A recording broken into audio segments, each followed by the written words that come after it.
आप यहाँ पर आए क्यों?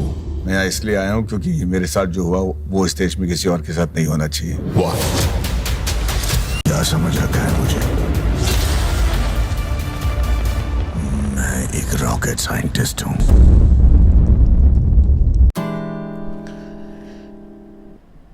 नंबी नारायण की जो स्टोरी है इस फिल्म के अंदर, हम सबको शायद उतना ज़्यादा पता नहीं उनके बारे में, लेकिन इस फिल्म के अंदर जब मैंने आर माधवन से पूछताछ की थी और मैंने उन्हें कहा था ये आपके दिमाग में ये फिल्म क्यों आई और क्या वजह थी, तो उन्होंने ये बात कही मुझे कि पहले तो मैं उनके बारे में फ़िल्म बनाना चाहता था, लेकिन बाद में जब मैंने उनकी बारीकी सी स्टोरी सुनी तो मुझे लग रहा था ये स्टोरी को फ़िल्म में ज़रूर दिखाना चाहिए, क्योंकि इसमें वो पहलू है इंसान के जो हम सबको जाननी चाहिए इस इंसान के बारे में। तो film rocketry the Nambi effect एक ऐसी फ़िल्म है जो सदियों में कम बनती है, एक ऐसी बायोग्राफी है जो इंडियन सिनेमा को पहले से ही बताना चाहिए था इनके बारे में। पता है कुछ लोग कहते हैं कि इनके बारे में फ़िल्म क्यों नहीं बनी थी पहले में, क्योंकि उनके बारे में कुछ अफवाह थी या उनको अरेस्ट किया गया था एक केस की वजह से, लेकिन फिर भी उसके बाद क्यों कोई भी वो कदम नहीं उठा सका, क्योंकि इंतज़ार कर रहे थे कब उनको अवार्ड मिलेगा, कब उनको इस केस से या इन चीज़ों से इन चीज़ के मुतालिक से निकाल दिया जाएगा, ताकि उनको उनका जो नाम है फिर से उजागर हो जाए और फिर पब्लिक जाने के कौन है नंबी नारायण, क्यों उनके साथ ऐसा हुआ। तो ये इस बात का इंतज़ार हो रहा था मेरे ख्याल से, इसलिए उनके बारे में ये एक फ़िल्म बनी है।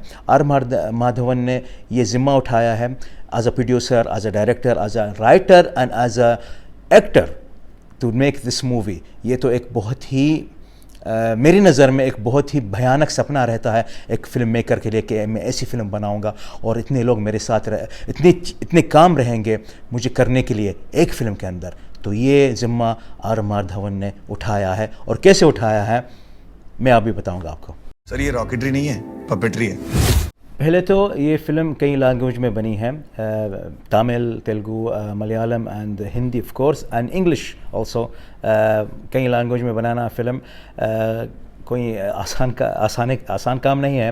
कुछ लोग कहते हैं कि ओके फ़िल्म बन जाएंगी, डब हो जाएगा, लेकिन इसमें डबिंग की बात भी नहीं है। ये फ़िल्म वही टाइम में जब बन रही थी, वही टाइम में कई स्केजुअल बन रहे थे ताकि इस फिल्म के शूटिंग हो जाए कई लैंग्वेज में, तो ये कोई आसान बात नहीं थी। दूसरी बात ये भी है कि उन्होंने ये राइटिंग की है इस फिल्म की, तो इसका मतलब वो बारीकी से जितने भी जो पहलू है ज़िंदगी के नांबी के वो लिख रहे थे अपने बुक में, और वहाँ से वो स्टोरी बनती रही थी और वहाँ से स्क्रिप्ट राइटिंग भी बन रहा था। तो स्क्रिप्ट राइटिंग ऐसी दिखती है कि आप एक सच्चाई देख रहे हो ऑन द स्क्रीन, ऐसा कोई मिलावट की बात नहीं है, ऐसी कोई अचानक से कोई ऐसा एक कैरेक्टर आ जाएगा फिल्म के अंदर ताकि फ़िल्म को और बढ़ावा देने के लिए और एंटरटेनमेंट देने के लिए, ऐसी कोई बात नहीं है। तो ये फ़िल्म को एक ज़्यादा संजीदगी की तरीक़े से और असलियत की तरीक़े से बनाया गया था मेरी नज़र में। दूसरी ये बात है कि अभी आर माधवन ये ही कैरेक्टर प्ले करेंगे ऑन द स्क्रीन, तो इसका मतलब ये है कि ये कैरेक्टर के साथ वो जीवित रहना चाहिए, ये कैरेक्टर को पीना चाहिए उनको, ताकि ये कैरेक्टर सामने जब आएंगे स्क्रीन के अंदर, स्क्रीन के सामने, तो आपको सच्चाई से दिखना चाहिए कि ये नंबी नारायण है। तो वो कैसे निभा सके ये तो एक बहुत तकलीफ़ की बात रहेंगे आर माधवन के लिए, और ज़रूर तकलीफ़ की बात रहेंगे। ये फिल्म 3 साल तक बन रही थी, तो ये बनाना कोई आसान काम नहीं है। तो ये सब मिला के एक डायरेक्टर के लिए बहुत ही मुश्किल की बात रहेंगी, ये था मेरा मतलब। अभी कुछ मैं उनकी एक्टिंग के बारे में, कुछ परफॉर्मेंस के बारे में जब पहले बताने से पहले मैं कुछ अच्छाई है इस फिल्म के बारे में बताना चाहता हूँ। पहले तो नंबी नारायण की स्टोरी को फिल्म में बनना चाहिए था, सिनेमा वाले ये स्टोरी को ज़्यादातर ध्यान में रख के फ़िल्म को बनाना चाहिए था उन लोगों को, तो ये फ़िल्म बन गई, ये तो अच्छी बात है। दूसरी बात यह है कि ये नोबल जो स्टोरी है इनकी और ये जो सच्चाई है उसको जब आप फिल्म में देखेंगे तो सब सही ढंग से दिखाना चाहिए, तो ये इसमें ये बात सही ढंग से दिखाई गई है। दूसरी बात ये भी है कि 70s का जो दौर था, 80s का जो दौर था, 90s का जो दौर था, ये सब को फ़िल्म के अंदर कैसे दिखाना चाहिए। यहाँ पर आर्ट डायरेक्टर का एक बहुत ही बड़ा अच्छा योगदान रहना चाहिए, तो इसमें रहा था। और आपको लगता है कि ये 70s का ज़माना है, ये 80s का ज़माना है, ये 2000 या 90s का ज़माना है, ये सब सही दिखता है आपको। और दूसरी ये बात है कि फ़िल्म कई जगहों में शूटिंग हुई थी, कई फॉरेन कंट्रीज़ में, तो ये भी एक सच्चाई है फ़िल्म के अंदर दिखाने के लिए। ऐसा नहीं कि मैं एक स्टूडियो बनाऊंगा या फिर एक ग्रीन बैकग्राउंड दिखाकर उसमें एक शूट कर दूंगा कि मैं यहाँ पर हूँ, मैं वहाँ पर हूँ। तो ये बात भी ध्यान में रख के इस फिल्म को और ज़्यादा उसको और अच्छा कलरफुल और अच्छा सच्चा दिखाने के लिए ये बताया गया है। अब थोड़ी ऐसी कुछ खामियां हैं फिल्म के अंदर, मैं भी बताना चाहता हूँ।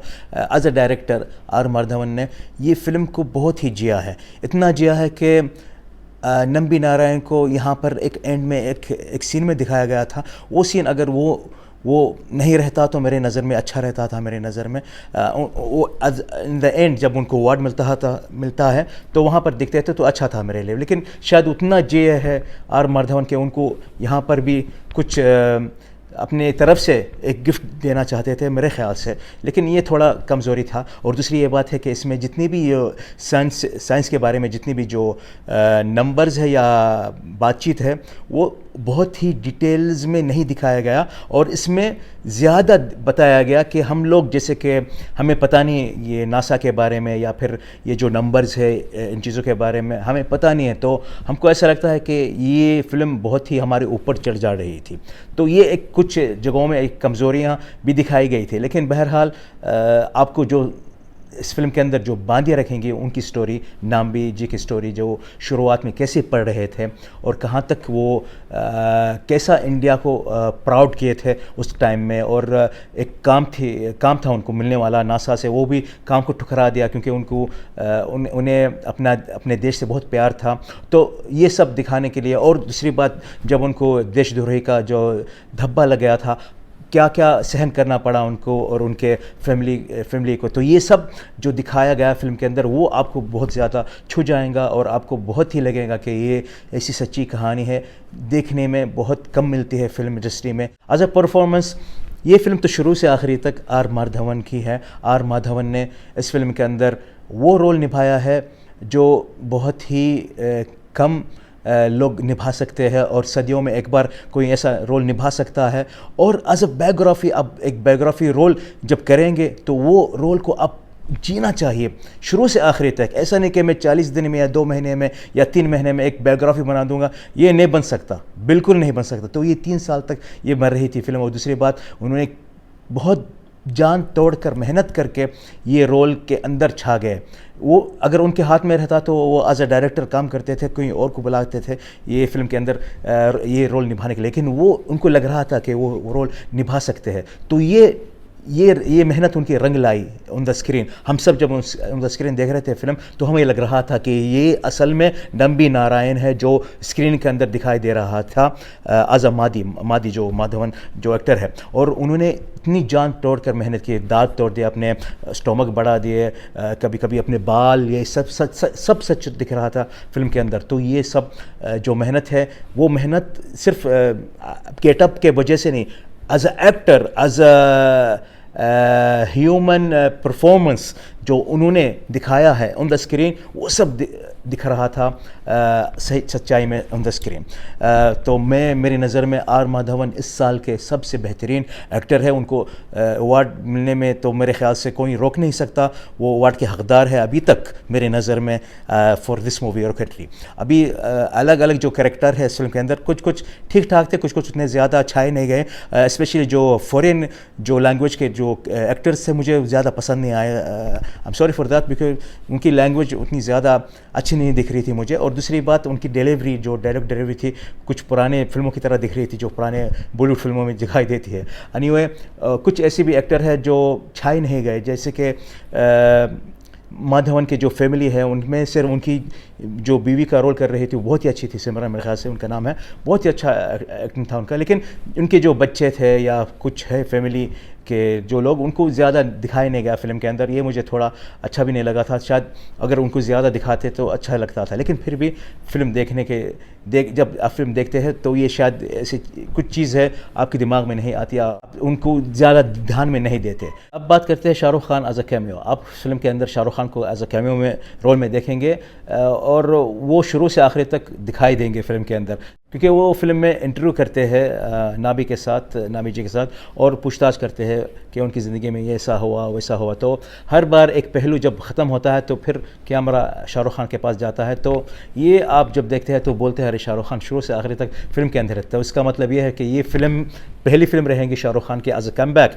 After 4 years. अगर आपको ये फ़िल्म देखना है शाहरुख खान को जैसे, तो आप ज़रूर देखेंगे। लेकिन मेरी नज़र में आप अगर ये फ़िल्म देखेंगे सिनेमा घर में तो ये फ़िल्म आपको देखनी चाहिए नाबी जी की स्टोरी के लिए, और दूसरी बात जो आर माधवन का जो मेहनत है इस फिल्म के अंदर, वो कैसी एज अ फिल्म मेकर कैसी फिल्म बनाए हैं, वो आप इसलिए भी ये देखना चाहिए। और शायद अब अगर ये फिल्म दूसरी बार या तीसरी बार देखें तो आपको समझ में ज़्यादा आ जाएगा इस नॉलेज के बारे में, इस रोकेटरी के बारे में, इन चीज़ों के बारे में, सब चीज़ के बारे में आपको पता चलेगा। एनीवेज़ ये फ़िल्म आपको सिनेमा घर में देखनी है और आपको एक अच्छा एक्सपीरियंस मिलेगा IMAX में और बड़े स्क्रीन में जब ये फ़िल्म देखेंगे।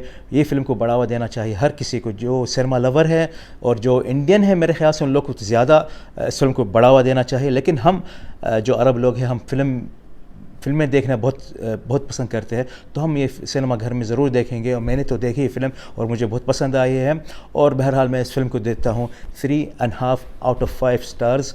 ये मेरी रेट है और मेरे ख्याल से आपकी रेट भी शायद ज़्यादा रहेंगी मेरे से भी। एनीवेज़ आपको फ़िल्म कैसी लगी मुझे कमेंट में ज़रूर लिखिएगा और मैं आपको ज़रूर जवाब दूँगा। अभी तक तो हम मिलते हैं अगली बार, जब तक के लिए ईद मुबारक आप सबको, और मिलेंगे अगली बार एक अगली फ़िल्म में इंशाल्लाह। तब तक के लिए अस्सलाम वालेकुम रहमतुल्लाह व बरकातुहू।